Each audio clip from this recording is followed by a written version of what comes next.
안녕하세요. 조용호 선생입니다. 자, 오늘은 우리 시각디자인 산업기사 기사 실기 두 번째 시간입니다. 우리 전 시간에 오리엔테이션을 했었고요. 오늘은 이제 우리 시각디자인 개론에 대해서 알아보도록 하겠습니다.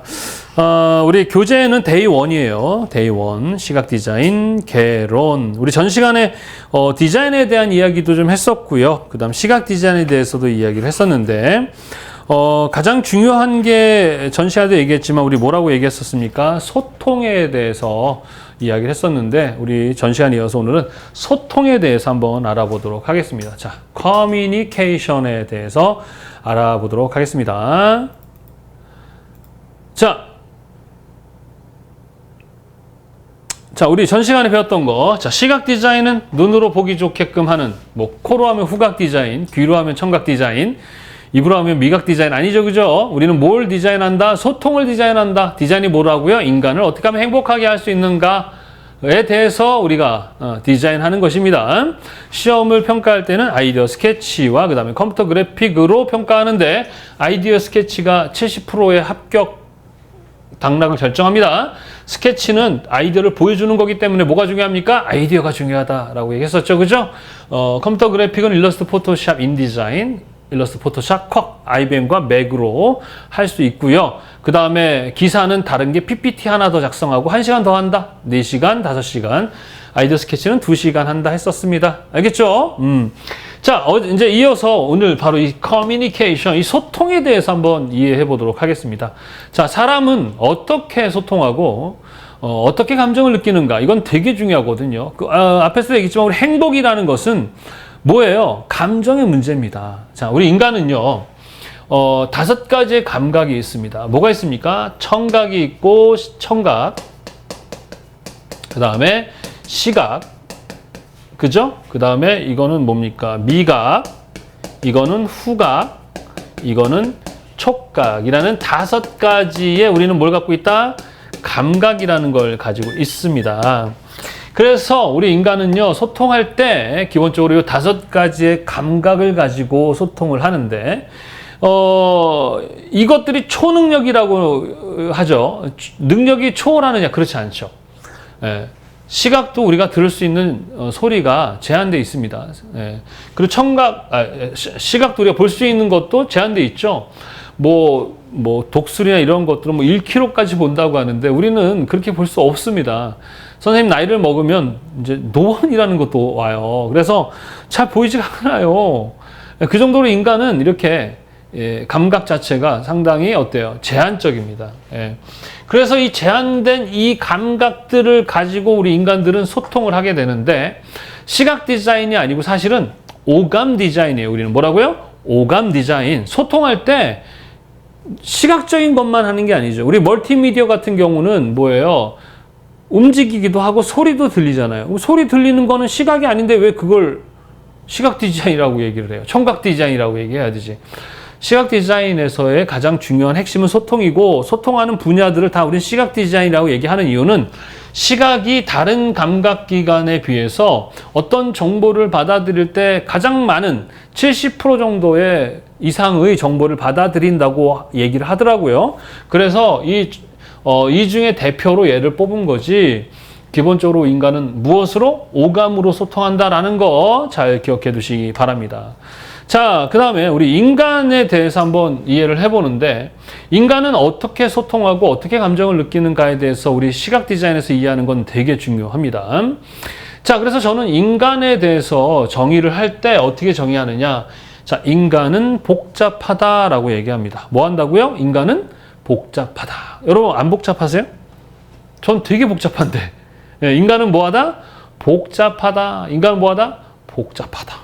왜 복잡할까요? 복잡할 때는 복잡한 이유가 있습니다. 왜 복잡한가에 대해서 한번 우리 좀 더 구체적으로 한번 이해해 보도록 하겠습니다. 자, 인간이 그 복잡한 이유는 우리 인간이 구조가 있기 때문에 그러는데 자, 인간은요, 기본적으로 존재하죠. 존재한다는 건 뭐예요? 우리가 생존한다는 거예요. 인간은 언젠가 뭐 한다고요? 죽습니다. 사라집니다. 자연의 일부가 되어지죠. 생존하는 것이 우리 인간에게 있어서는 매우 중요해요. 행복이라는 것은 생존할 때의 이야기지 죽고 나서는 우리가 가보지 않았기 때문에 어떤지 모르는가. 그거는 이제 우리 뭐 소위 말하는 뭐 종교적인 개념에서의 신념과 믿음으로 보는 세상이고, 우리가 이 물질의 세상, 자 무슨 세상? 물질의 세상. 무슨 세상? 이 물질의 세상에서 생존, 존재를 해야 됩니다. 이 물질의 세상, 물리는 뭐예요? 시간과 공간이라는 이 세상에 우리가 존재를 해야 되죠. 그러니까 이 물질의 세상에 존재하는 내가 있어야 되죠. 예, 그게 우리는 몸이라고 하고 육이라고 하고 다른 겉사람이라고 얘기를 하는 것입니다. 뭔 이해되시죠? 자, 요것만 있으면 얼마나 좋겠어, 인간이. 왜? 이거는 먹고 자고 입고 요거만 잘하면 되거든요. 그런데 인간에게는 보여지고 만져지는 물질의 세상만 있는 게 아니라 보여지지는 않는데 존재하는 세상, 바로 우리 정신의 세상이라고 합니다. 무슨 세상? 정신의 세상이 있습니다. 그 정신의 세상에 자 몸과 뭐가 있어요? 마음이라고 하죠. 그 다음에 육과 혼이라고 얘기하고 겉사람과 속사람이라고 이야기를 합니다. 이해하셨어요? 그래서 나를 정의할 때, 너의 정체성, 너의 아이덴티티를 이야기할 때 보통 이 두 가지 중에 어떤 것이 나를 결정할까요? 몸일까요? 마음일까요? 보통은 마음입니다. 네. 자, 여러분 고급 양주병이 있어요. 양주병이 있는데 그 안에 소주가 담겨 있으면 우린 그걸 양주라고 합니까? 소주라고 합니까? 처음엔 겉모습을 보고 양주네 라고 얘기하지만 먹어보면 소주네. 결국 그건 소주가 되는 거예요. 마찬가지예요. 우리 몸에 이런 마음이 담겨 있거든요. 그래서 겉모습이 화려하고 막 있어 보이고 잘난 척하고 막 대단해 보여도 그 마음이 사기칠 마음이 있으면 그 사람 뭐예요? 정체성이 뭐예요? 너는 사기꾼이 되는 겁니다. 저는 어디 가서 어떤 일 하세요? 선생입니다. 그러면 네? 선생이요? 그래요. 체육 선생? 막 이래요. 예. 제 얼굴 자체가 무슨 선생이나 교수 같지 않은가 봐. 뭐 교수 같은 얼굴이 있나? 예. 여하튼 근데 저는 선생입니다. 근거는 내 마음이 학생들을 사랑하거든요. 어떻게 하면 우리 제자들에게, 우리 제자님들에게 어떻게 하면 더 좋은 지식과 또 경험들을 어떻게 하면 더 쉽게 알려줄까? 나보다는 좀 더 덜 고생하고 나보다는 더 잘 사는 삶을 살게 해줄까라는 그런 안타까운 마음을 갖고 살고 있습니다. 네, 그래서 전 선생이에요. 그리고 저는 아빠입니다. 왜? 우리 아이들을 사랑하거든요. 네, 저는 아들입니다. 왜? 우리 어머니를 사랑하거든요. 그래서 우리의 마음이 어떤 마음이 있느냐가 그 사람의 정체성인 거예요. 인간은 이렇게 겉과 속이 다를 수 있거든요. 그래서 되게 화려하고 멋있고 누가 봐도 잘났는데 알고 보면은 막 나쁜 짓을 하는 그런 사람이 있을 수도 있는 거예요. 인간은 겉과 속이 다릅니다. 저한테 선생님 안녕하세요 그러는 속으로는 죽어 이럴 수도 있고 이러면 선생님한테 속으로는 너무 좋아 이럴 수도 있는 게 인간입니다. 그래서 인간은 믿음의 대상이 아니다. 뭐라고요? 인간은 뭐다? 믿음의 대상이 아니다. 인간 믿는 게 바보입니다. 그러면 선생님, 인간을 의심해요? 아니요. 의심하고 미워하라는 게 아니라 믿지를 않으면 훨씬 더 허용치가 높아져요. 그 얘기는 뭐냐? 인간에 대해서 100% 기대하거나 신뢰하지 말라는 거예요. 자, 우리 아이가 고등학교 이제 3학년 됐고 이제 20대 25살 이렇게 됐는데 정말 제가 볼 때 한심한 짓을 많이 하거든요. 왜 저런 짓을 하지? 네, 저의 기준에서 바라보면 어떨까요? 잔소리가 나오고 아주 그냥 엉망진창으로 보일 거 아닙니까? 그렇죠?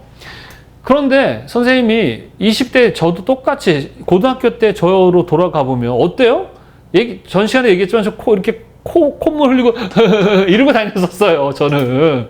지금의 우리 아이들을 그때 나의 기준으로 바라보면 저보다 100배는 잘하고 있다는 것이죠.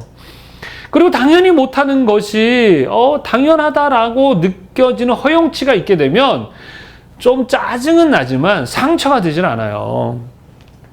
근데 기대한다는 건 뭐예요? 넌 이렇게 해야 되는데 왜 못해? 이렇게 간단 말이에요. 왜 이걸 못하니? 이러고 간단 말이죠. 그래서 사람에 대해서 믿음의 대상이 아니라는 것은 허용치가 많아지라는 얘기지 의심하거나 미워하라는 얘기가 아니에요. 우리 디자이너들은 사람을 기본적으로 미워하면 좋은 디자이너가 될 수 없어요. 왜? 내 안에 어떤 기준이 있다는 얘기거든요. 정해진 기준이 있으면 그 기준 이상 생각하지 않게 돼요. 나의 기준을 가지고 사람에게 들이대고 내 기준에 안 맞으면 싫은 사람, 내 기준에 좋은 사람이라고 생각할 가능성이 높기 때문에 사람을 판단하고 미워하는 것은 좋은 디자이너가 되기 위해서는 좀 버려야 할 우리의 마음이다, 이렇게 보시면 되겠습니다. 이해하셨죠? 그러니까 사람에 대해서 신앙의 대상으로 보는 사람들도 있어요. 아니요, 인간은 신앙의 대상이 될 수 없습니다. 아셨어요? 누군가가 내게 너무 잘해줘. 믿으면 안 돼. 미쳤어. 왜 나한테 왜 잘해줘? 이렇게 생각해야 되지. 사람들은 뭔가 자기에게 유익이 되지 않으면 잘해주지 않아요. 그러니까 사람에 대해서 너무 기대하지 마시고, 또 필요 이상으로 너무 잘났거나 너무 잘하거나 멋진 사람도 조금 아닐 수 있다라고 바라볼 수 있는 그런 지혜가 있어야 됩니다. 아셨죠? 예. 여하튼 인간은 이렇게 겉과 속이 달라요. 자, 이렇게 다른데 또 있어, 우리 인간에게. 뭐가 있느냐 그러면 인간에게는 뇌라는 게 있습니다. 뭐예요? 뇌가 있습니다. 왜냐하면 물질과 정신은 서로 차원이 달라요. 만져지고 안 만져지는 차원이 다른 세상입니다. 차원이 다르니까 소통이 돼요? 안 되죠. 주파수 자체가 안 맞는 거예요. 이해되세요? 그래서 얘네 둘이는 직접적으로 서로 소통할 수가 없습니다. 그럼 어떻게 해야 됩니까? 중간에서. 제가 외국 사람과 대화를 할 수 있나요? 못하죠. 차원이 다르잖아요. 근데 중간에서 누가 있어야 됩니까? 통역하는 사람이 있으면 되죠. 바로 그게 뇌가 역할을 합니다. 그래서 물질은 뇌를 통해서 정신에게, 정신은 뇌를 통해서 물질에게, 이런 식의 소통을 인간은 하게 돼 있습니다. 그래서 각각의 역할이 다르고 각각이 다 단독적인 행위를 해요. 무슨 얘기냐? 정신이 보통 정신이 뇌에게 명령하면 뇌가 물질에게 명령해서 물질이 명령을 수행하게 돼 있고, 외부로부터 물질로 정보가 들어오면 뇌를 통해서 정신이 그 뇌의 신호로 우리가 소위 말하는 감정을 느끼는 그런 프로세스를 갖고 있는 게 인간입니다. 그래서 나라고 얘기할 때는 몸도 봐야 되고 뇌도 봐야 되고 정신도 봐야 되는 거예요. 근데 이 중에 하나라도 뭔가 문제가 있잖아요. 그러면 우리가 살아가는데 지장이 많습니다. 그러니까 인간은 되게 복잡한 거예요. 왜? 내 안에 세 개의 나라는 속성이 있기 때문에 그래. 이 세 가지를 다 관리를 잘해야 되거든요. 근데 이 세 가지를 완벽하게 관리하는 사람은 없습니다. 그래서 인간은 되게 복잡하다. 인간은 이런 식으로 되어 있다. 여기까지 이해를 하셔야 됩니다. 이해하셨어요? 자, 그러면 인간은 어떻게 소통하는가에 대해서 한번 알아보도록 하겠습니다. 자, 앞에서 얘기했듯이 인간은 시각, 청각, 촉각, 후각, 미각이라는 5가지 뭘 갖고 있다? 각을 가지고 있다. 그래서 그 감각을 통해서 신호를 보내고 신호를 받게 되는 것이에요. 몸입니다. 자, 그러면 이 정보가 이렇게 외부로부터 들어오면 누구에게 간다고요? 뇌로 그 정보가 가게 되면 뇌는요, 1차적으로 판단이라는 걸 해요. 1차 판단을 합니다. 이 뇌는. 근데 이 뇌는요, 생존을 목적으로 하는 기관이에요. 얘는 다 필요 없어. 살아야 돼. 사는 것이 길이야. 라고만 생각하는 얘예요. 얘는 생존과 관련돼서만 판단을 합니다. 이해되셨어요? 왜? 몸이 죽어버리면 얘도 죽고 얘가 사멸되니까 얘는 생존을 담당하는 역할을 합니다. 뭔 말인지 아시겠죠? 그래서 판단을 하는데 1차 판단은 뭐냐? 생존에 도움이 되면 안 되면 bad 이렇게 기억을 해요. 생존에 도움이 되면 생존에 도움이 되지 않으면 bad라고 기억을 한 다음에 요것을 기억합니다. 뭐라고 한다고요? 기억. 그래서 우리는 컬러 배울 때 기억색이라는 거 배웠죠? 기억색, 기억 형태, 기억 냄새, 기억 맛 이런 거예요. 이해하셨어요? 그래서 시각은 보통 형태와 뭘 담당합니까? 색을 담당하고, 청각은 소리를 담당하고, 촉각은 피부의 느낌을 담당하고, 후각은 냄새를 담당하고, 미각은 맛을 담당하는 거죠. 이렇게 5가지 감각이 뇌로 와서 이 감각에서 느껴진 것이 생존에 도움이 되면 굿하고 기억하고, 생존에 도움이 되지 않으면 bad라고 기억을 합니다. 그러고 나서 이 굿이라는 정보를 마음에다 보내면 우리는 뭘 느껴요? 감정이라는 것을 느끼게 되는 거예요. 그래서 굿하게 되면 우리 인간은 기본적으로 뭐예요? 불안이라는 것을 가지고 있다 했었습니다. 아기가 태어날 때 처음에 응애응애하고 우는 것은 누구한테 배웠나요? 아기는 완전히 제로에서 엄마 뱃속에 나와서 세상을 접할 때 뭐 아는 게 하나도 없어요. 한국말 알아요? 모르잖아요. 감정도 몰라요. 근데 울어요. 배우지 않았는데 울어요. 기분 좋아서 우는 거예요? 물론 뭐 숨을 트기 위해서 뭐 운다고 하지만 기본적인 불안이라는 감정은 태어날 때 손, 발, 머리를 갖고 태어나는 것처럼 우리의 감정의 기본은 불안을 갖고 태어나게 됩니다. 이 불안은 그냥 최초의 우리 마음속에 갇혀져 있는 하나의 감정이에요. 우리가 손, 발처럼. 그래서 어릴 때 이 불안을 잘 조절해야 됩니다. 그래서 불안을 가뜩이나 불안한데 이 불안함이 잘 조절되면 안정감이라는 걸 느끼게 해요. 안정감. 그러면 이 안정감을 통해서 우리는 긍정적 감정을 가지죠. 우리 긍정적 감정이 뭐가 있습니까? 행복하다, 기쁘다, 즐겁다, 뭐 이런 감정들을 갖고요. 또 게다가 불안함이 이게 조절을 못하게 되면 극도의 불안함을 느끼게 되잖아요. 그럼 부정적인 감정을 갖게 돼요. 그 부정적인 감정이 뭡니까? 우울하다, 공포스럽다, 무섭다, 이러한 부정적 감정을 갖게 되는 거예요. 뭐 말인지 아시겠죠? 우리 인간의 기본적인 소통의 시스템은 이렇게 되어 있습니다. 인간은. 그래서 이 몸이라는 것도 되게 중요하죠. 몸이 아프거나 병이 있으면 어때요? 사는데 문제가 생깁니다. 또 뇌 기능이 떨어질 수도 있어요. 뇌 기능이 떨어지게 되면은 얘네 둘이 소통이 잘 이루어지지 않게 됨으로 인해서 여러 가지 문제들이 생기죠. 우리가 소위 말하는 치매 같은 것도 올 수 있습니다. 자, 마음이라는 것 되게 중요하죠. 이 마음에서 우리 인간들이 뭘 느껴? 감정이거든요. 사람의 행복을 다룬다는 것은 바로 이 감정의 문제입니다. 그래서 여러분이 디자인할 때 기본적으로 이 겉모습만을 위한 디자인을 하는 게 아닙니다. 그래서 우리가 사람을 판단하고 사람을 만날 때 그 사람의 외모를 보고 그 사람을 판단하는 것은 정말 어리석은 거예요. 자, 기본적으로 그 사람의 뇌도 봐야 돼요. 그거는 기억이거든요. 자, 사람마다 살면서 어떤 부모 밑에서 자랐느냐, 또 어떠한 친구들을 만났느냐, 또 어떤 환경 속에서 자라느냐에 따라서 이 기억이라는 것이 달라지게 됩니다. 자, 저는 웃는 게 되게 좋은 기억이었어요. 그래서 어떤 사람에게 내가 너 좋아 라는 신호를 보낼 때 웃어요. 나 너 좋아. 그런데 그 신호를 받는 사람은 웃음에 대한 기억이 안 좋을 수가 있어요. 그러다 보니까 어릴 때 막 기억을 웃음에 대해서 부정적 기억들이 있으면 이 안에 기억에 굿이 아닌 배드로 될 수 있거든요. 그래서 나는 좋게 웃었는데 상대는 그것 때문에 아파할 수가 있는 거예요. 그래서 소통은 어렵다 싶다? 어려운 거예요. 아셨죠? 네, 나는 좋은 의도로 했는데 상대가 좋은 의도가 아닌 감정이 상하는 의도로 받아줄 수 있기 때문에 그래요. 왜? 서로 다르기 때문에 그렇습니다. 그래서 남자와 여자가 그렇게 서로 싸우는 이유가 달라서 그래요. 또 매력을 느끼는 이유는 뭐예요? 달라서 매력을 느끼는 거예요. 근데 왜 헤어져요? 달라서 헤어지는 거거든요. 이해하셨습니까?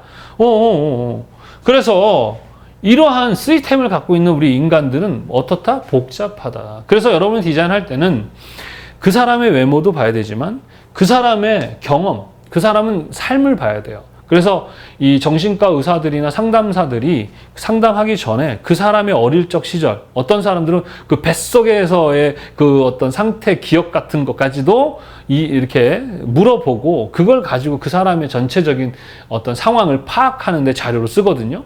우리도 마찬가지예요. 그러니까 우리 뭐 배웠습니까? 심리학 배우잖아요. 뭐 색채 심리학도 배우고 뭐 조형 심리학 이런 거 배운단 말입니다. 우리가 왜 심리학을 왜 배워야 돼요? 그런 이유죠. 그리고 그 사람의 감정, 이 마음이라는 것도 이 인간, 이 몸도 뭐가 필요하죠? 근육이 필요하듯이 마음도 근육이라는 게 필요해요. 사람마다 근육이 다 다르거든요. 그래서 10kg짜리를 쉽게 드는 사람이 있는 반면에 어떤 사람은 되게 힘들게 드는 사람도 있단 말입니다. 그럼 근육을 키우려면 어떻게 해야 돼요? 연습하고 훈련해야 키워지듯이 마음의 근육도 그런 훈련을 통해서 길러져야 합니다. 근데 이 마음의 근육도 사람마다 다 달라요. 저희 아이들과 저는 잡초처럼 키웠거든요, 아이들을요. 그래서 막 쌍욕하고 막 농담하고 이것이 되게 친근함의 표현이에요. 우리 집에서는 아이들에게. 우리 아들은 저한테 이러거든요. 바보 막 이래요. 예. 그리고 막 제가 농담으로 뭐 좀 야한 얘기하면 더러워 막 이래요. 아빠한테 뭐 바보 그러고 더러워 그러면 사실 어때요? 싸가지 없는 거 아닙니까? 근데 우리 집은 이 정도로 친근하다라는 게 훈련이 돼 있어요. 마음에 그러한 근육이 있단 말입니다. 그래서 제가 그래요. 야, 우리끼리만 이렇게 하는 거지. 너 나가서 이런 식으로 사람들한테 하면 안 돼. 우리 집 용이 있고 나가서 하는 접대용이 있어. 알았지? 다른 거야. 똑같이 하면 안 돼. 아셨어요? 알았어? 라고 가르치거든요. 그러니까 사람마다 다 달라요. 그런데 사람들은 보통 지가 배고프면 배고프지? 라고 물어봐요. 네가 배고픈 거지 얘가 배고픈 거 아닐 수도 있는데. 그래서 그것은 디자인이 아니에요. 우리 디자인은 뭐예요? 사람마다 하나 다 다르게 배려하는 그것이 바로 디자인이에요. 뭔 말인지 아시겠습니까? 자, 그래서 이렇게 우리 인간은 이 세 가지를 통해서 이제 감각이 뭐가 되는 거예요? 결국에는 뭐가 됩니까? 정이 되는 것입니다. 아셨죠? 네.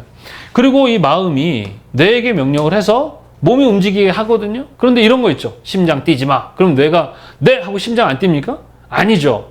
얘가 얘한테 명령하면 들어줄 수 있는 건 다 들어주는데 어떤 생존의 위협이 되면 안 들어버려요. 그러니까 또 다른 나인 거죠.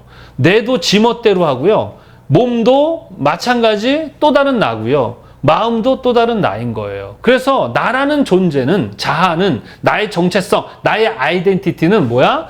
뭐로 되어 있어요? 몸과 마음과 뇌로 되어 있습니다.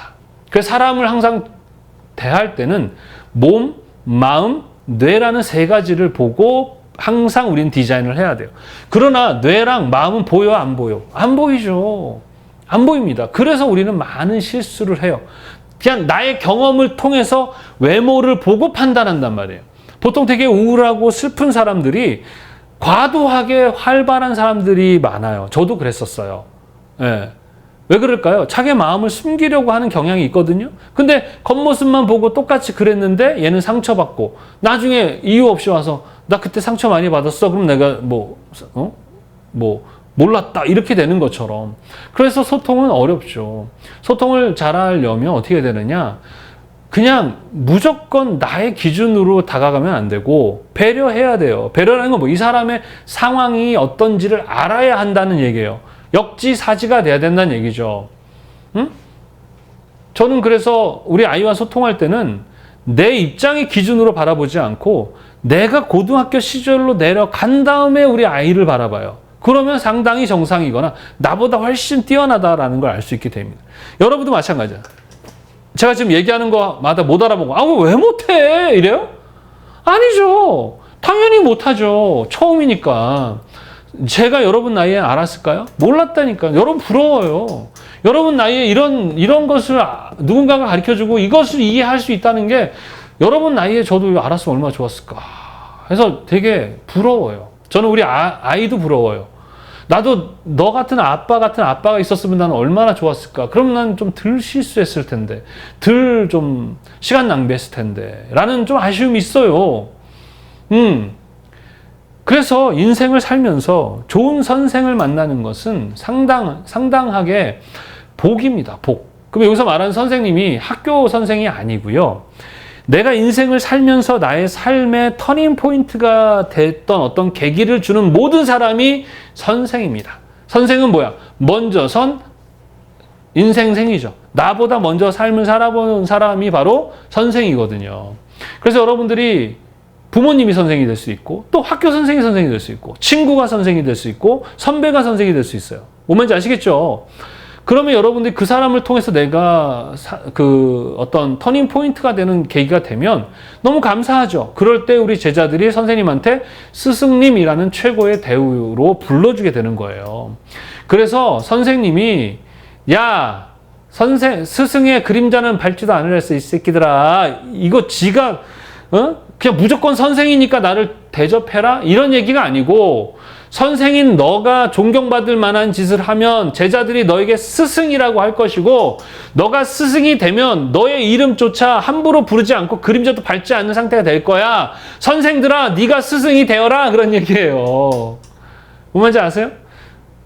근데 여러분 한번 손들어 봅시다. 나에게 인생의 터닝 포인트가 됐던 스승님과 같은 선생이 있었다 한번 손들어 보세요. 몇 명이나 있습니까? 안타까운 건 없어요. 없다는 거예요. 없더라고. 가끔 한 명 나와요. 대부분이 없어요. 그게 불행이에요. 우리 학생들의 불행입니다. 저는 4명이나 있었어요. 4명. 네. 다릅니다. 좋은 선생이 여러분 인생에 만난다는 건 너무 정말 복이에요. 그러나 반대로 여러분이 좋은 선생이 되시면 돼요. 아셨죠? 야, 좋은 친구 만나, 좋은 친구 만나 이러잖아요, 부모들이. 그럼 그 좋은 친구 입장에서는 나쁜 친구 만나는 건데 되게 이상하잖아요. 그죠? 좋은 친구를 만나는 거 중요하죠. 보통 지 같은 애들 만나요, 보통은. 술 좋아하는 애들 술 좋아하는 애끼리 만나고 이러는 거야. 그러니까 내가 어떤 사람이냐, 내가 어떠한 친구냐가 중요한 거예요. 아셨죠? 좋은 친구 만나세요. 그리고 여러분이 좋은 친구가 되셔야 합니다. 그리고 좋은 선생이 되시려고 노력하셔야 되고, 우리 디자이너들은 리더라고 그랬죠. 리더이면서 좋은 선생이기도 합니다. 뭔 말인지 이해되십니까? 문화라는 말이 있죠. 문화라는 게 뭐예요? 우리가 함께 살아가는 사회 공동체가 함께 만들어 나가는 하나의 공동된 라이프 스타일, 버릇, 습관 같은 걸 문화라 그럽니다. 우리 3살 버릇 80까지 간다는 얘기가 있죠. 그 얘기는 뭐야? 한 번 들인 버릇은 죽을 때까지 못 고친다는 얘기입니다. 어떻게 해야 돼? 그러니까 처음에 버릇을 잘 들여야 된다는 얘기입니다. 우리 문화도 마찬가지. 우리가 함께 살아가면서 만들어내는 문화예요. 한 번 만들어지면 못 고칩니다. 거의.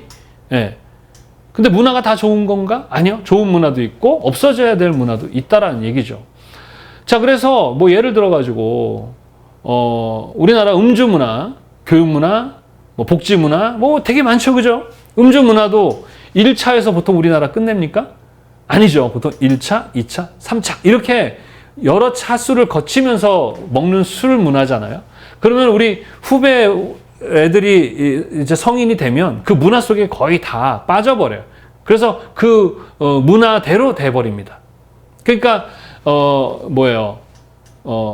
한번 만들어진 문화는 잘 바뀌지 않고 그 문화를 누군가가 바꾸려고 하면 때로는 목숨도 바쳐야 될 때도 있습니다. 그 정도로 한번 문화는 잘 안 바뀌거든요. 근데 그 문화를 바꾸는 사람들이 바로 리더예요. 예, 윗물입니다. 그 대표적인 사람들이 누구냐? 정치인들이에요. 정치인들. 왜? 정치인들이 법을 만들거든요. 법을 만들면 그게 시행되면서 어떻게 돼요? 하나의 문화가 만들어지게 돼 있는 겁니다. 그 다음에 또 하나는 뭐냐? 우리 디자이너들입니다. 디자이너들. 왜? 우리가 한 디자인이 어떤 문화를 만들어내거든요. 또 우리가 얘기하는 뭐 연예인들 이런 사람들도 하나의 문화를 만들어내기도 합니다. 이해되시죠? 자, 예를 들어서 이런 거예요. 정치인들이나 어떤 정책을 만드는 사람들이 자, 과거에는 쓰레기를 그냥 함부로 막 버렸어요. 우리 정말 어릴 때는 너무 더러웠었어요. 길거리가. 막 버렸으니까. 그래서 그 당시에 뭐 일본을 본받아야 된다. 뭐 일본처럼 해야 된다. 뭐 이렇게 했었는데 우리나라 정책을 하는 사람이 다른 나라를 갔을 거예요. 그죠? 가봤더니 깨끗해. 왜 그래? 종량제라는 걸 하는 거야. 돈을 내고 이렇게 종량제를 실시하는 걸 보면서 문화 충격이라는 걸 받아요. 문화 충격이 뭐야?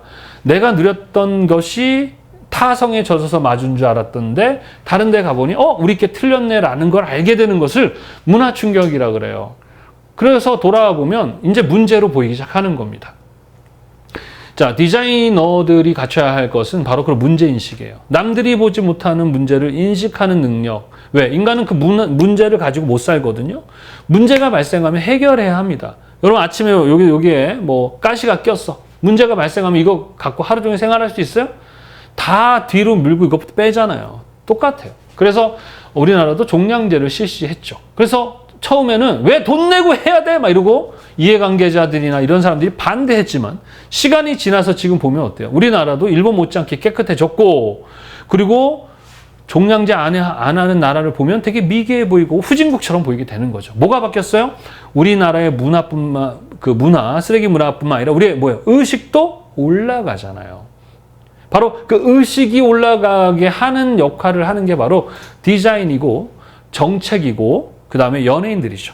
뭐 대표 연예인이 옷을 하나 입으면 따라 입잖아요. 그리고 하나의 패션 문화가 되잖아요. 네, 그런 거예요. 제가 우리 정책 나와서 이제 되게 중요한 건데 우리 디자이너들도 이 정치에 대해서 관심 가져야 돼, 안 가져야 돼요? 가져야 합니다. 정치는 무엇일까요? 뭐 별거 없어요. 바르게 통치하는 것입니다. 바르게 통치한다는 건 무엇일까요? 합입니다. 자, 우리 디자인도 마찬가지. 어떤 정답을 찾아가는 게 아니에요. 균형과 조화. 뭐라고요? 균형과 조화. 우리는 정답이 아니야. 우리 디자인은 뭐야? 균형과 조화예요. 정치도 마찬가지예요. 균형과 조화입니다. 자, 그게 무슨 얘기냐? 자, 어떠한 그 조화라는 게 뭐예요? 모든 사람들이 다 잘생기면 뭐 어떻게 되나요? 영화에 주인공도 잘생겼고 친구도 잘생겼고 악당도 잘생겼고 엑스트라도 잘생기면 영화가 어떻게 재밌을까요? 네, 재미없을 겁니다. 그치? 주인공은 필요 이상으로 멋지고 친구는 필요 이상으로 바보 같고 지나가는 사람들은 정말 무색 악당은 필요 이상으로 악당이고 이렇게 각각의 특징들이 잘 나타나서 만났을 때가 재밌잖아요. 그게 조화예요. 균형은 뭐예요? 5대5예요? 아니요. 상황에 따라서는 9대1이 균형일 수도 있습니다. 뭔 말인지 아시겠죠? 선생님이 일을 누구랑 같이 했는데 누가 봐도 내가 90% 일했고 얘는 10% 일을 했어. 그럼 내가 9를 가져가는 게 맞잖아. 얘는 1만 가져가야 되는데 그래 너 고생했으니까 나 8만 가져가도 괜찮아 하고 1을 포기하고 얘는 1만 받을 생각했는데 1이 왔으니 얼마나 얘는 좋겠습니까? 바로 8대2가 균형이 되는 거예요. 바로 디자인은 그런 거예요. 아셨죠? 조화와 균형이지 이렇게 해야 돼. 정답은 이런 거야가 아니라는 거예요. 알겠죠? 그래서 이 정치도 마찬가지거든요. 근데 정치도 힘들어요. 왜냐하면 엄청 복잡한 이해관계가 있기 때문에 그렇습니다. 그래서 자 권력이라는 말이 있거든요. 권력이 뭡니까? 권력이 뭐예요? 파워, 힘입니다. 자, 오른손 들어보세요, 여러분. 들어봐. 영상이지만 괜찮아. 한번 들어봐, 이렇게. 들어봐. 들어보세요. 들었지? 요게 권력이에요. 바보입니까? 내가 들으라고 왜 들어요? 선생님 들으라니까 왜 들었습니까? 바로 여러분이 저에게 선생이라는 권위를 주신 거예요. 여러분으로부터 나는 권위가 생겼고, 내가 여러분한테 하라고 권력을 시행했던 여러분이 말을 듣죠. 그쵸? 재밌거든요, 권력은.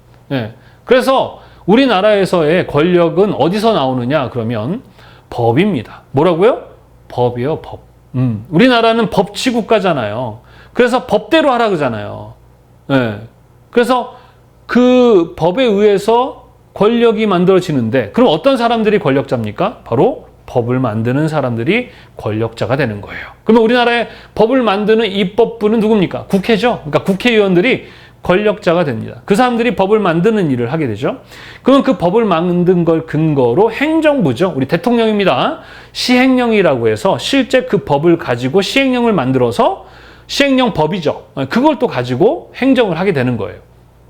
그러니까 대통령도 뭐가 됩니까? 권력자가 되고 국회의원도 권력자가 되죠. 그런데 법은 다 좋아요? 문화도 좋은 문화가 있고 없어져야 될 문화가 있듯이 법도 좋은 법이 있고 없어져야 할 법이 있거든요. 근데 한번 만들어지면 그 법이 계속 뭐 유지가 돼야 되는 그건 아니에요. 사법부가 있습니다. 사법부에서 그 법을 어떻게 해요? 없앨 수도 있고. 그래서 우리가 대법원 또는 헌법재판소, 판사들이 바로 사법부가 되는 거예요. 무슨 말인지 이해되십니까? 그것을 우리는 삼법, 권력이라고 그래요. 세 가지를. 입법부, 사법부, 행정부. 그래서 대통령과 그 다음에 국회의원은 누가 뽑죠? 국민이 뽑죠. 그래서 선거를 통해서 그들을 뽑습니다. 자, 그러면 아까도 얘기했지만 권력을 가지면 재밌거든요. 국회의원들은 계속해서 뭘 하고 싶어요? 국회의원이 되고 싶어 할 겁니다. 그러면은 국회의원들은 자기를 뽑아준 사람을 위해서 법을 만들까요? 뽑아주지 않은 사람을 위해서 법을 만들까요? 그렇죠. 뽑아주는 사람을 위해서 만들 거예요. 그래서 20대들이 정치 참여를 잘 안 해요.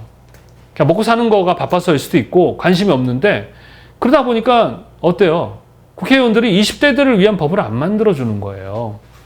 에이, 그거 뽑아서 뭐 소용없어. 아니에요. 그 여러분들을 우매한 사람들로, 바보로 만들려고 하는 조작질이에요. 여러분들이 참여해서 뽑아줘야 그 사람들이 여러분의 눈치를 보고 여러분들을 위한 법을 만들고 여러분들을 위한 혜택을 만든단 말이에요. 그러니까 속지 마십시오. 특히 우리 디자이너들은 정치 참여 열심히 하셔야 됩니다. 누굴 뽑아야 됩니까? 난 우파야, 나는 좌파야, 이런 거 하지 마시고 그 사람의 공약을 보는 거예요. 그 공약이 나에게 도움이 되느냐 안 되느냐를 보고 뽑는 대신 그 공약을 해주겠다고 하고 안 하면 그 사람 뽑으면 안 되는 거예요. 바보예요. 아셨죠? 해주겠는데 했다 그러면 그 사람 뽑아주면 되고 아니면 뽑아주지면 안 돼요. 그래서 정치 참여라는 것은 선거를 열심히 참여해야 된다는 것입니다. 선거 참여하지 않으면서 뭔가 혜택이 없다고 불만하면 안 돼요. 특히 우리 디자이너들은 열심히 참여해야 되고, 아셨죠? 그리고 누구를 해야 되느냐? 그건 공약을 보고 여러분이 정말 잘 지켰는지 안 지켰는지 거짓말인지 진짜인지 평가해서 뽑으시면 되겠습니다. 그리고 많은 사람들이 이 가짜 뉴스라 그러죠. 거짓말로 자꾸 우리를 어떻게 합니까? 속이거나 선동을 해요. 우리 디자이너들은 그걸 듣고 그렇구나 하고 가는 것이 아니라 우리는 분석과 평가, 필터링 할 수 있는 능력이 있어야 된다는 거, 그것도 잊지 마시기 바랍니다. 우리 디자이너들은 리더라고 했었어요. 사람들에게 영향을 주는 사람이에요. 그러려면 우리는 정체성이 있어야 돼요. 보통 정체성이 있는 사람이 정체성이 없는 사람들에게 영향을 줘요. 그래서 사이비 종교, 그런 사이비 교주라든가 이상한 사람들이 사람들에게 곽강을 받는 건 뭐예요? 미쳤는데 너무 정체성이 있어. 미쳤는데도. 그러니까 정체성 없는 사람들이 속는 거예요. 이해하셨습니까? 그리고 정체성이라는 것을 보통 내가 내 안에서 내가 메타인지라 그러죠. 내가 나를 판단하고 나의 어떠한 그런 마음의 근육을 통해서 길러야 하는데 보통 많은 사람들은 외부 환경에 의해서 나를 정의하고 나의 정체성을 만들어가는 경우가 되게 많습니다. 여러분 잘생겼어요? 못생겼어요? 자, 못생겼다고 하는 사람이 있을 거예요. 왜 못생겼다 그래? 외부로부터 정보가 와서 잘생겼다라는 기억을 나름대로 하고 있기 때문에 그래요. 여러분이 되게 잘생긴 연예인을 보면 시각을 통해 들어와서 그렇다고 기억을 합니다. 그리고 조 선생을 보면 여기서 내가 기억했던 그 잘생긴 사람과 나를 비교해요. 기억했다 가져와서 비교하고 나는 갑자기 오징어가 되는 거죠. 우리 인간이 그래요. 그래서 어떤 걸 기억했느냐에 따라서 얘가 감정이 막 달라지기도 하는데 반대로 얘가 얘한테 보낸 그 정보를 얘는 또 다르게 해석할 수 있어요. 그래서 보통 1차 판단은 상당히 어때요? 좀 본능적입니다. 그래서 동물들은 이 마음이 없습니다. 보통 뇌와 몸의 작용이에요. 그러다 보니까 감정이라는 것이 상당히 뇌에 의한 기본 본능, 그러니까 불안하냐 안정감이냐 이것밖에 없습니다. 그래서 동물들은 저기를 안 해요. 배신을 안 합니다. 자기의 생살 일타권을 갖고 있잖아. 그러면 그 주인에게 죽도록 충성해요. 때리고 뭐 다 필요 없어요. 충성합니다. 근데 인간은 어때요? 배신합니다. 왜? 마음이 있기 때문에. 누가 배신해요? 믿었던 사람이 배신합니다. 네. 왜? 우리에게는 마음이 있기 때문에 그렇습니다. 인간은 어쩔 수 없어요. 네. 그래서 여러분들은 얘 안에 뭔가를 기억을 했다가 그리고 어떤 거 오면 걔랑 또 비교해서 나는 못생겼구나 라고 판단을 합니다. 그러면서 내 마음에 그 감정을 보내서 우울하거나 불안한 감정을 가지면서 그게 고착화가 되는 거예요. 네. 여러분이 무인도에서 혼자 살았었어요. 어릴 때부터 감자 먹으면서. 그러면 나에 대한 정의가 있을까요? 없죠. 그럼 나는 나야. 배고플 땐 감자 먹어야지 정도의 정체성을 갖고 살고 있었죠. 근데 그곳에 어떤 정말 새로운 사람들이 왔는데 좋은 옷에 좋은 음식을 갖고 들어온 거예요. 그리고 나에게 이제 그걸 먹여봤더니 그때서야 난 거지였네? 라는 정체성을 갖게 되는데 그걸 받아들여서 거지로 살 수도 있지만 내 마음이 아니야. 이거는 어쩌고 저쩌고 하니까 나는 나대로 난 행복한 거야. 라고 그것에 대해서 어떻게 해요? 나름대로 나의 다른 정체성을 만들 수 있거든요. 근데 보통은 대부분이 외부로부터 온 정보에 의해서 자기의 정체성을 만들어지는 경우가 대부분이다. 그래서 마음의 근육이 단단해야 어떻게 해요? 나 나름대로의 정체성을 가질 수 있게 되는 겁니다. 뭔 말인지 이해되십니까?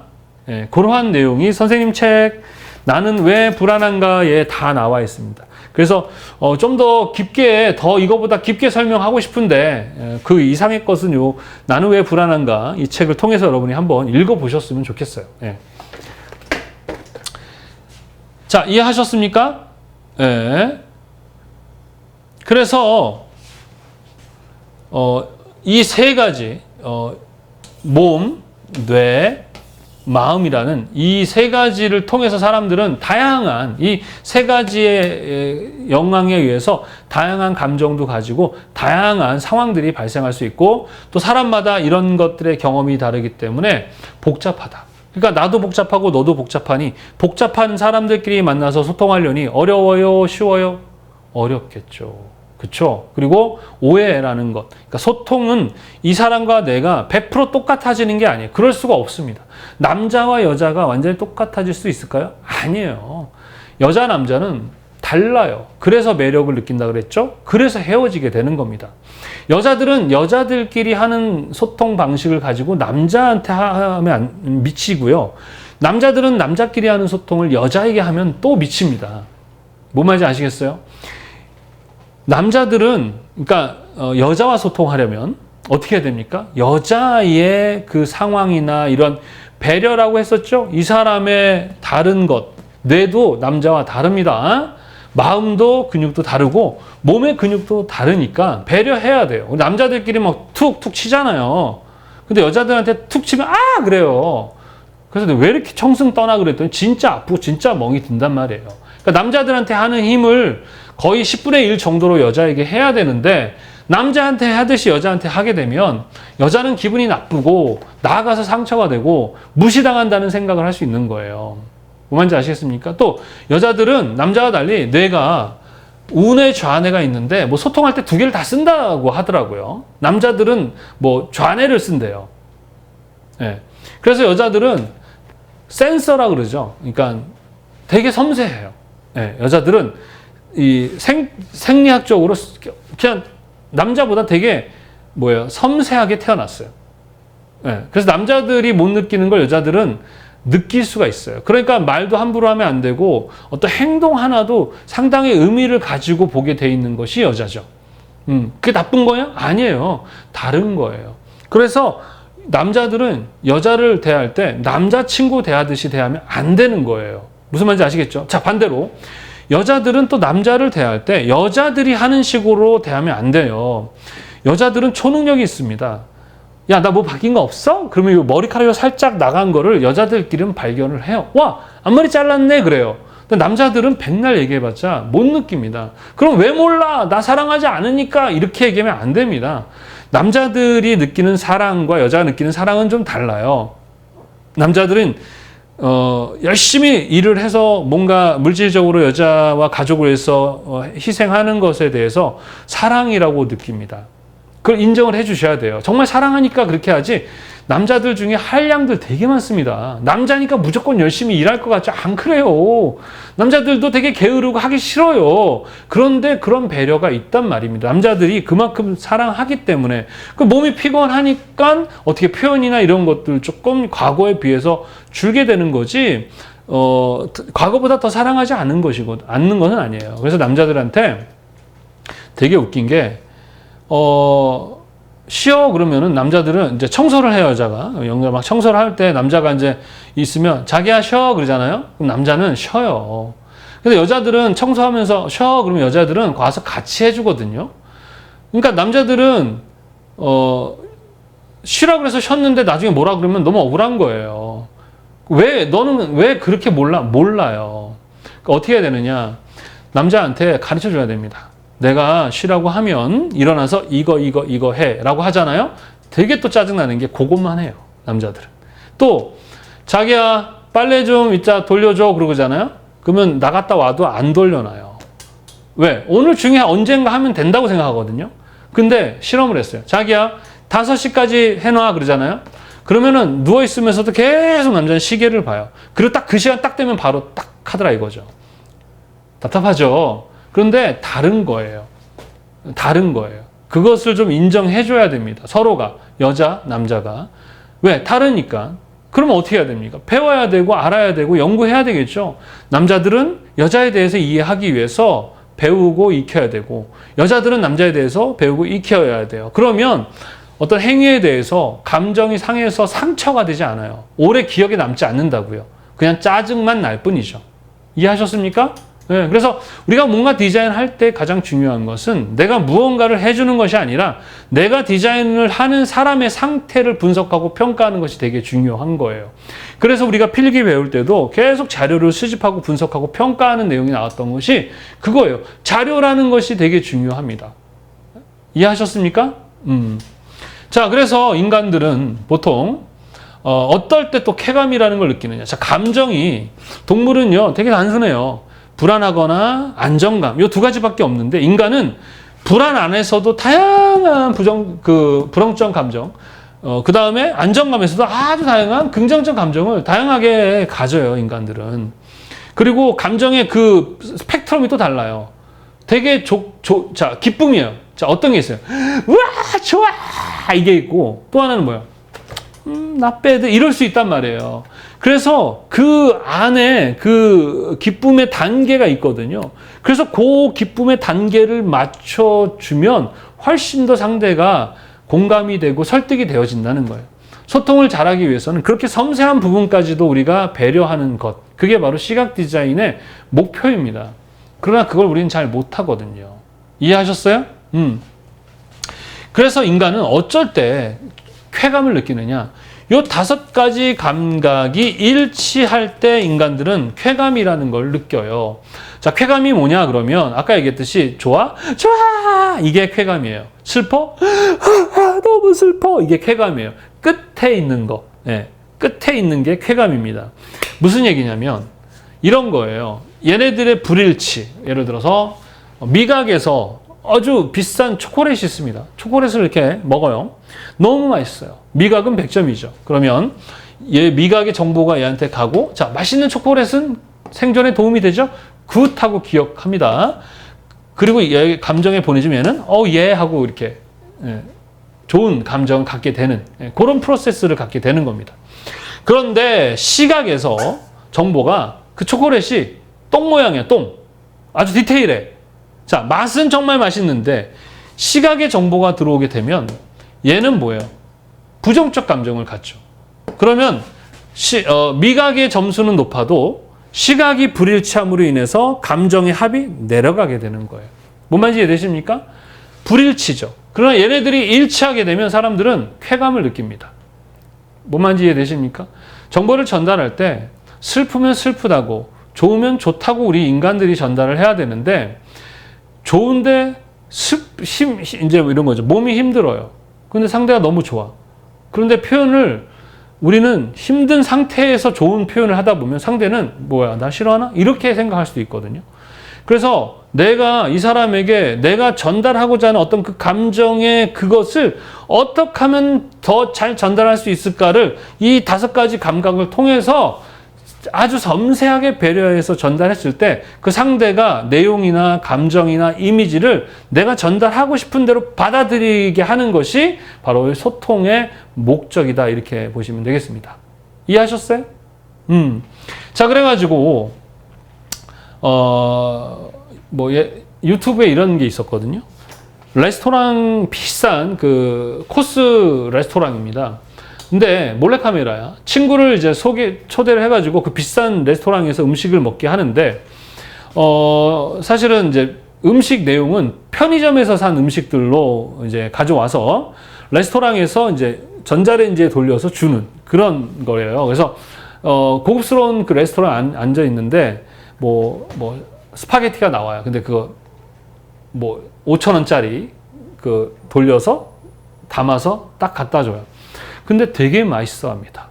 예, 그리고 와인 같은 거 7,000원짜리 해서 갖다 주면 역시 달라. 야, 진짜 맛있어. 이러면서 편의점 음식을 먹으면서 되게 맛있어 합니다. 쾌감이 느껴지는 거죠. 그런데 친구들이 도망가요.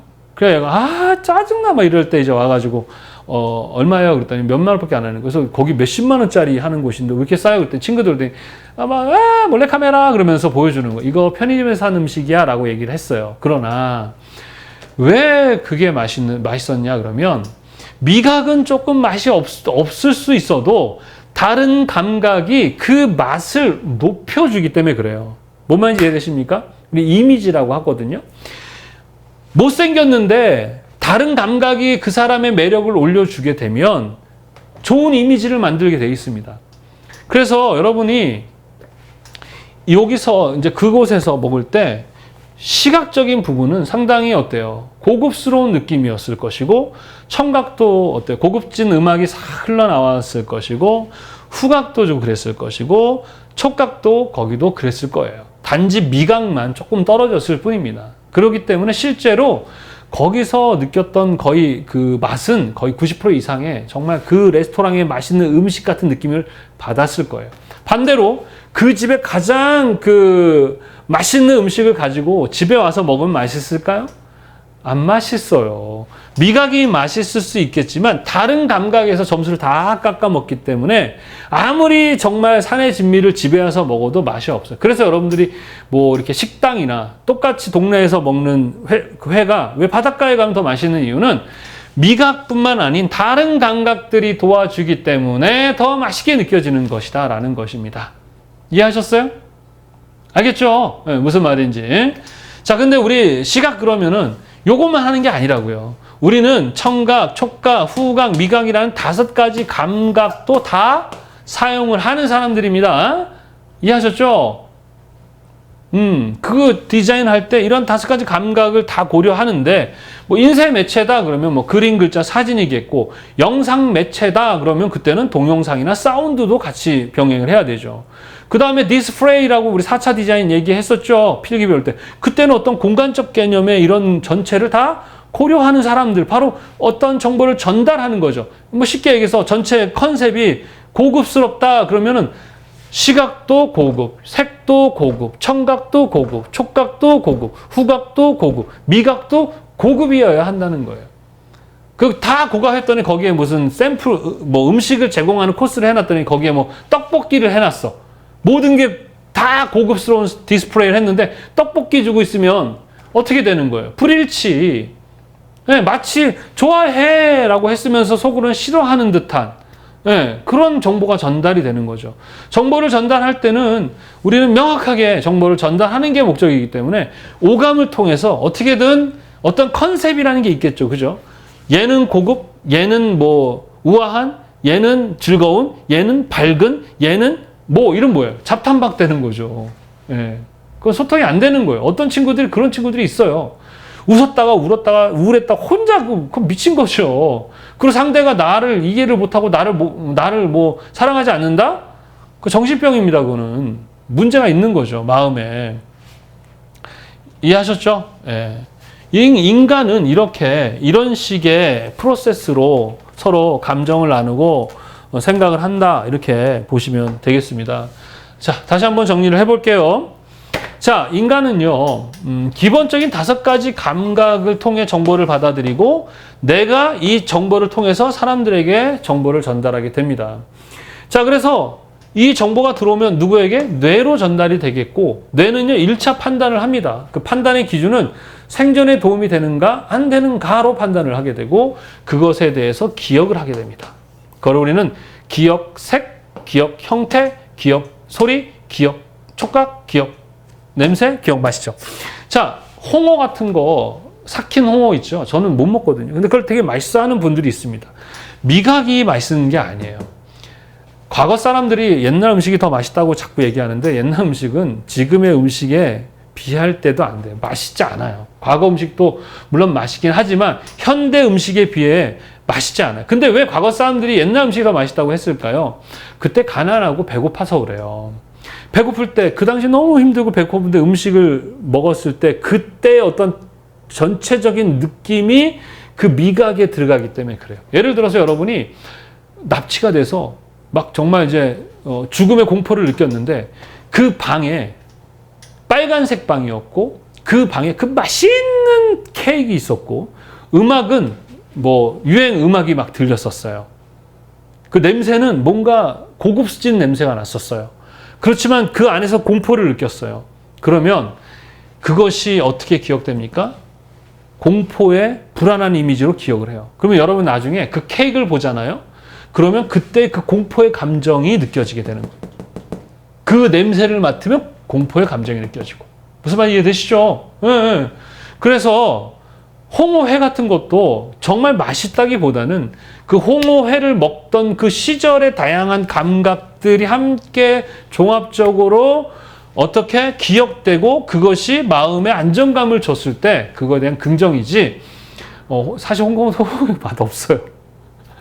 그리고 어떤 사람들이 정말 특이한 음식들을 먹었을 때는 그거 맛뿐만 아니라 그것의 어떤 그때 상황이 되게 안정감이 있었고 행복했던 거였다라고 생각하시면 되겠습니다. 이해하시죠? 그래서 뇌가 기억하고 판단해서 누구에게? 마음으로 보내면 그 마음은 감정을 느끼는데, 인간의 감정은 되게 고도화되어 있고 섬세하게 스펙트럼을 갖는다는 거. 짐승과는 달라요. 그렇기 때문에 그 감정을 맞춰주는 것은 되게 중요합니다. 슬플 때 그 감정을 맞춰주고, 기쁠 때 그 감정을 맞춰주고 해서 이 감정이 뭐예요? 안정감을 느끼게. 예. 여자들 같은 경우는 그 감정이 되게 더 중요합니다. 남자들보다 훨씬 더 중요해요. 물론 남자도 중요한데. 그래서 같이 공감해주고 내 편이 되어줄 때는 그 안정감을 느끼는 거예요. 나 편이 있구나. 나의 생존 확률은 높아지는구나. 이러한 마음을 갖게 되는 거예요. 그래서 어릴 때의 그 경험과 삶은 되게 중요합니다. 성인이 됐을 때 어떤 그 사람들이 가지는 어떤 감정이나 이런 것은 대부분 어릴 때 어떤 경험을 했냐에 따라서 만들어지는 경우가 많아요. 몸은요, 잘 먹고 잘 자고 잘 싸면 되는 것입니다. 근데 이 마음은 외부로부터 오는 어떠한 이 뇌의 정보를 통해서 이 마음에 근육이 생기게 되거든요. 근데 어릴 때부터 정말 그 불안했던 경험들이 많고 하게 되면 얘가 많이 지칩니다. 그걸 우리는 상처라고 얘기해요. 뭐라고 한다? 상처. 예. 그래서 이 마음은요, 기본적으로 외부의 정보와 또 하나는 사랑을 통해서 이 마음이 건강하게 자라요. 사랑이라는 건 뭐냐? 그러면 쉽게 얘기해서 어떤 누군가의 희생입니다. 예. 희생이에요. 여자가 남자를 사랑한다는 것은 자기가 좋아하던 거를 포기하고 남자에게 시간을 내주는 거고, 남자가 여자를 사랑한다는 것은 자기의 시간을 투자해서 여자를 위해서 희생한다는 얘기입니다.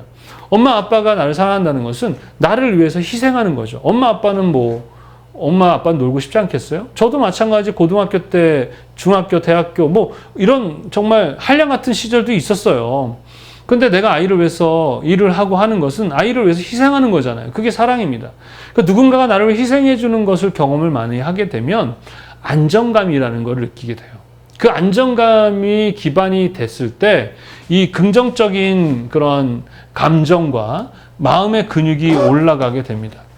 그래서 이 마음의 근육이 부족해버리면 뇌 작용에 휘둘려요.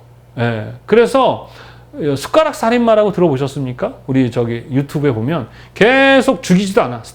계속 그냥 숟가락으로 때려요. 둥. 그러면서 계속 24시간을 따라다니죠. 어떻게 되겠습니까? 어떻게 삽니까? 여러분 똑같아요.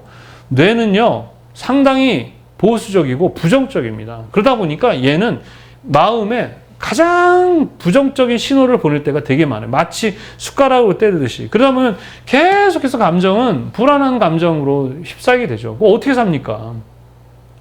그래서 만약에 이 뇌가 그런 신호를 많이 보낸다는 것은 뇌는 호르몬에 의해서 작동하는 애거든요. 그래서 호르몬의 그 기능이 떨어지거나 하면 문제가 생기니까 얘는 약물이 들어가야 돼요. 물리적인 거니까 약물이 들어가 주면 그 신호가 조금씩 어떻게 돼요? 줍니다.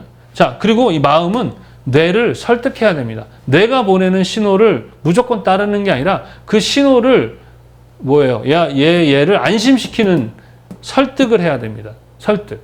얘가 너 이렇게 돼. 그러면 아니야, 안 그래. 그렇지 않아. 하고 마음으로 얘를 설득해야 돼. 그래서 인간은 머리로 생각할 수 있고 그 다음에 뭐로 생각할 수 있어요? 마음으로 생각할 수 있습니다. 그래서 우리 디자이너들은 뭐로 생각해야 된다? 마음으로 생각해야 된다라고 얘기를 합니다. 뇌는 보통 이기적인 생각을 해요. 이제 보통 여러분이 뭐 돈을 잃어버리거나 막 이렇게 되면 어디 때려? 아이 바보 같은, 아이 이렇게 머리를 때리잖아요. 그런데 내가 사랑하는 누군가가 뭐 이렇게 안 좋은 일이 생기면 어떻게 해요? 마음 때리잖아. 막 이러면서. 그래서 뭐요? 노래도 가슴 아파도 뭐 이런 노래 있지 않습니까? 그죠? 네. 우리 디자이너는 가슴으로 생각해야 돼요. 제가 선생인 이유는 내 마음이 선생이랬죠? 여러분을 사랑하고 여러분을 안타깝게 생각하거든요. 마음으로 우리는 생각을 해야 된다는 거죠. 뇌로 생각하는 것이 아니라. 그래서 뇌가 마음에 어떠한 신호를 자꾸 보내게 되면 마음은 어떠한 이 부정적 감정을 계속 느끼게 됩니다. 그래서 우울증이 뭐 심해지거나 계속 그러면 정신병이 오죠. 불안증 이런 것들이 생길 수밖에 없는 거죠. 그래서 저는 젊을 때 그런 감정의 기복이 심했었어요. 그래서 지금도 뇌에서 안 좋은 신호들이 와요. 뭐, 너 이래가지고 너 어떡할 거야? 너 돈 없으면 어떡할 거야? 너 이제 어떻게, 그러면은 뭐 당장 해결되는 것도 아닌데도 내 감정은 이거에 의해서 계속 불안해 합니다. 힘들어요. 그러니까 우울하고요. 힘도 안 나고, 무기력해지고, 이렇게 된단 말이에요. 근데 사실은 어제와 오늘은 변한 게 없는데, 머리에서 보내는 신호 때문에 내 감정이 상하더라고요. 그래서 저는 첫 번째 방법을, 회피합니다. 회피. 회피가 뭐냐? 신호를 보내면 듣질 않아요. 몰라. 이래요. 또는 뭐, 소위 말해 사람들이 뭐, 술을 먹거나, 영화를 보거나, 운동을 하거나, 이거 다 회피거든요? 그러니까 얘의 소리를 듣지 않기 위해서 딴짓을 하는 건데, 그래서 뭐, 술을 하거나, 이제 극도의 마약하거나, 이런 건 안 되고, 일단 첫 번째는 내가, 몰라 그래요. 뭐 어쩌라고, 몰라. 이렇게 해서 내가 얘의 신호를 첫 번째는 제어를 합니다. 그 다음 두 번째는 설득을 해요. 어떻게 할 거야? 그러면 내가 야 이렇잖아 하고 설득을 시킵니다. 근데 보통 잘 안 되거든요. 그래서 보통 회피를 하고 그리고 긍정적인 어떤 마음의 에너지를 키우려고 노력을 많이 합니다. 마음의 근육을 키우는 방법은 좋은 신호를 많이 받아야 돼요. 그러니까 선생님이 이런 책 있죠. 나는 왜 불안한가? 이 책 같은 거를 읽으시고 또 선생님 같은 뭐 상담 전문가들을 만나서 상담을 통해서 계속해서 이 뇌의 부정적인 것들을 설득할 정도의 마음의 에너지를 만들어내셔야 합니다. 뭔 말인지 이해되십니까? 네. 그래서 이 생각이라는 게 진짜 무서운 게 뭐냐면 여러분들이 지금 예를 들어서 30살이라고 봅시다. 근데 15년이 젊어진 거예요. 근데 30살의 생각을 하는데 15살이 된 거야. 중학생이 된 거죠.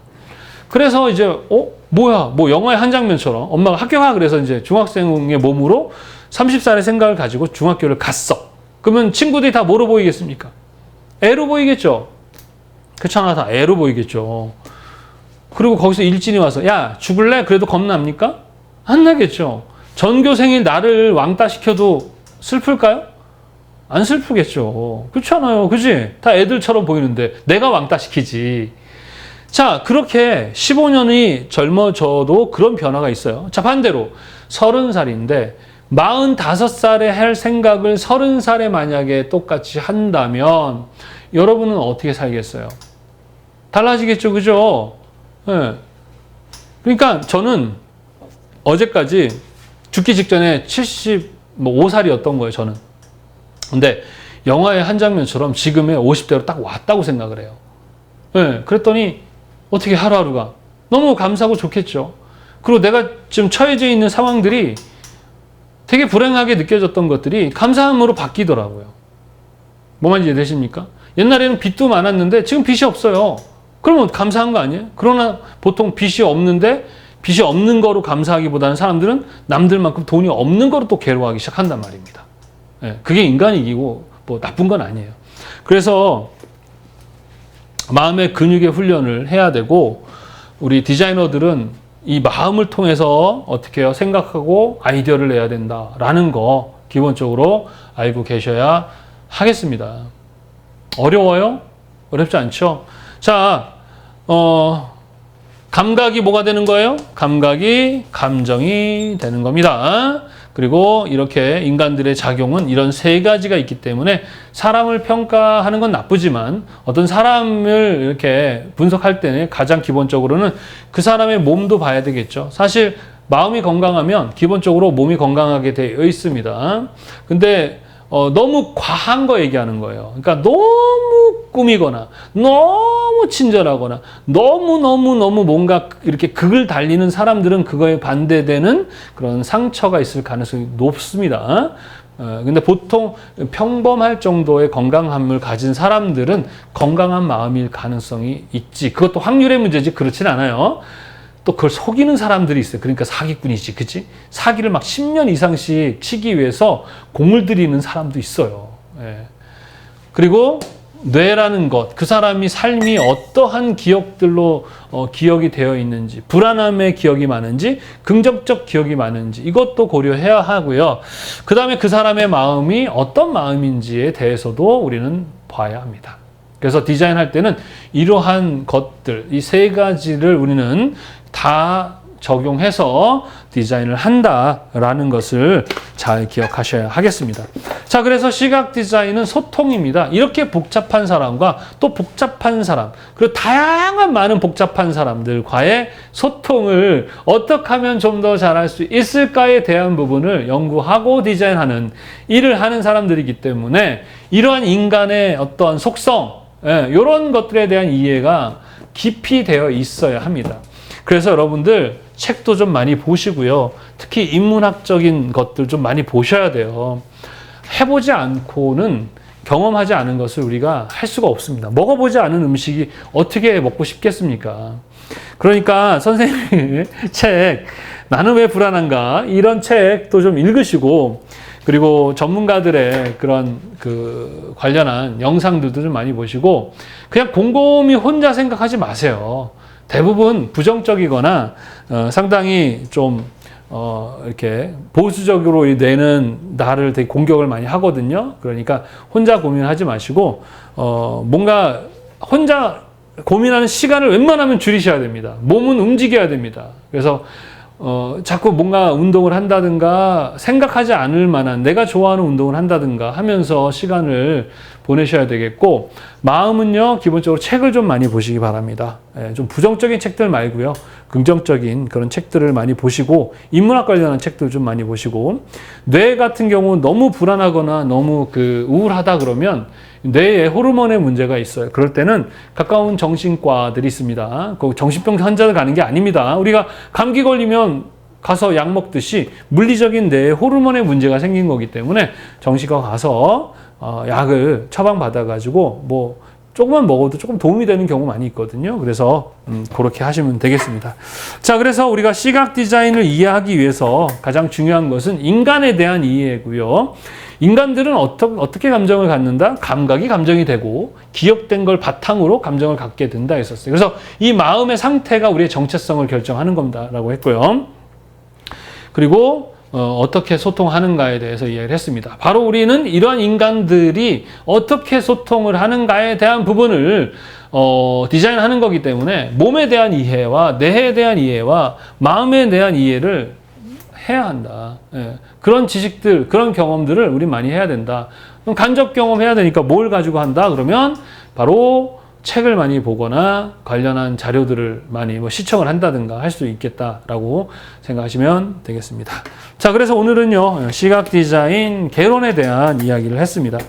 그래서 우리 교재에도 보면은 이 시각 디자인이 하는 역할에 대한 부분이 있습니다. 그래서 뭐 지시적인 기능, 설득적 기능, 상징적 기능, 기록적 기능, 표현적 기능, 마케팅, 매스 커뮤니케이션, 이런 다양한 역할을 하게 되는 건데, 이 모든 것들이 다 소통을 기반으로 한다라고 보시면 되겠습니다. 그리고 시각 디자인 이것은 기본적으로 우리가 기획의 활동이 있고 기능의 활동이 있다라고 제가 얘기를 했었는데, 기획에 관련한 것입니다. 아셨죠? 그러다 보니까 이 아이디어적인 부분, 어떻게 아이디어를 내는가에 대한 부분을 여러분이 이해하는 것이 중요합니다. 그래서 이후에는 우리가 이제 기본적으로 그러한 부분들을 배울 것입니다.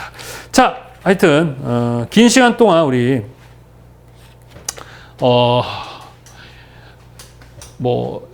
인문학적 강의인 것 같지만 시각 디자인을 위해서 필요한 내용을 들었습니다. 재미없는 강의 너무 힘들게 들으라 고생하셨고요. 이제 우리 다음 시간에는 이제 시각 커뮤니케이션이라 그래가지고 실제로 어떻게 이제 아이디어를 내고 소통을 하는지 이런 것에 대해서 알아보는 시간을 갖도록 하겠습니다. 자, 너무 고생 많이 하셨고요. 그리고 암기도 중요하지만 이해를 하고 깨달으려고 하고 이 시험이 어떤지만 잘 이해하시면 거의 반은 끝났다고 보셔도 됩니다. 자, 다음 시간에 또 우리 건강한 모습으로 뵙도록 하겠습니다. 수고 많이 하셨습니다. 감사합니다.